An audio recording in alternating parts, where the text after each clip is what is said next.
I'm nutritionist Scott Baptiste, and in this video I'm going to show you how to make my high protein, cheesy, one pan Mexican beef recipe.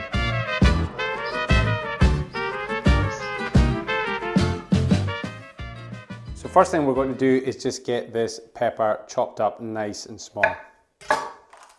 Now, for those of you who are regular viewers of the channel, and if you're especially eagle-eyed, you may have noticed something slightly different about this video, and that I am actually talking to the camera. So in my history of doing these videos for YouTube, I have never once done a talking to camera video. I've always just done the narration. So this could be an absolute disaster. We might have bits that are missed, microphone may cut out halfway through. So if that happens, then you'll know why. We're then just going to chop and peel this onion. Now, I'm not going to talk to you in this video about how to chop an onion. You see a lot of people that are like obsessive about the exact way you should chop an onion.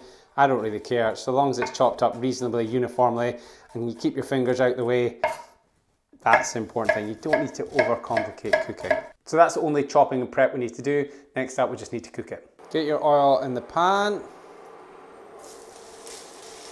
Once those onions and peppers have had a couple of minutes, we're just going to add in our garlic and our fajita seasoning, about 2 tablespoons of fajita seasoning. And just cook that for about 30 seconds or so. And then we're just going to add in our 500 grams of lean beef mince and brown that. Once the steak and everything is browned off, we're just going to add in the rest of the ingredients. So a can of chopped tomatoes goes in, along with about 700 mils of chicken or beef stock made with just 1 stock cube. Because the fajita seasoning is usually quite salty, I find that I only need 1 stock cube for 700 mils, otherwise it can be a bit overpowering. And then your uncooked washed rice, that's about 300 grams, goes in there. Get all the last bits in. Now, my fajita seasoning is pretty spicy as is, and I'm cooking for the kids, so I'm not adding any extra chili.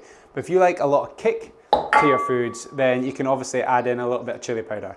But once everything's in, we're just going to mix it all through. Kind of hoping I've picked the right pan. This is probably just big enough.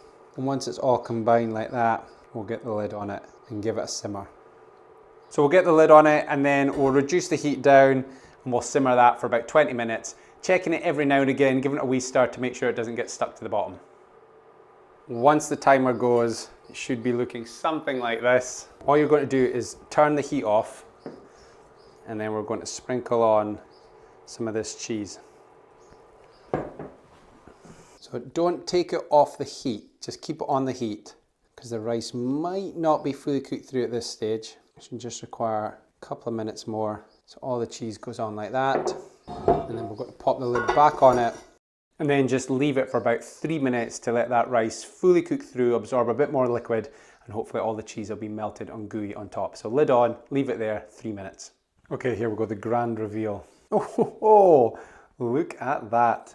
Cheesy, melted goodness. And we need to get something green on top just to make it look even better. So we'll go with some coriander.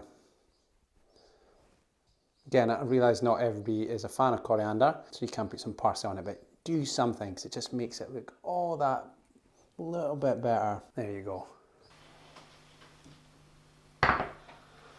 So I guess the final thing that I've got to do is just give it a wee taste and see how it is. To be honest, I think I know it's going to be pretty bloody tasty.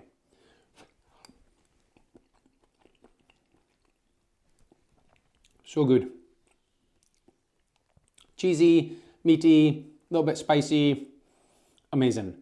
Anyway, hope you enjoyed this recipe. If you plan on making it, drop a wee comment below. And if you're new here, make sure to follow me for more high protein recipes. And most importantly, if you want the full written recipe for this with all the macros and the calories, you'll get it inside my Food for Fitness app. There's a recipe to download it in the description below. Thanks again for being here. We'll see you soon. I've got one little bit more before I go and box it up for meals later in the week. So good.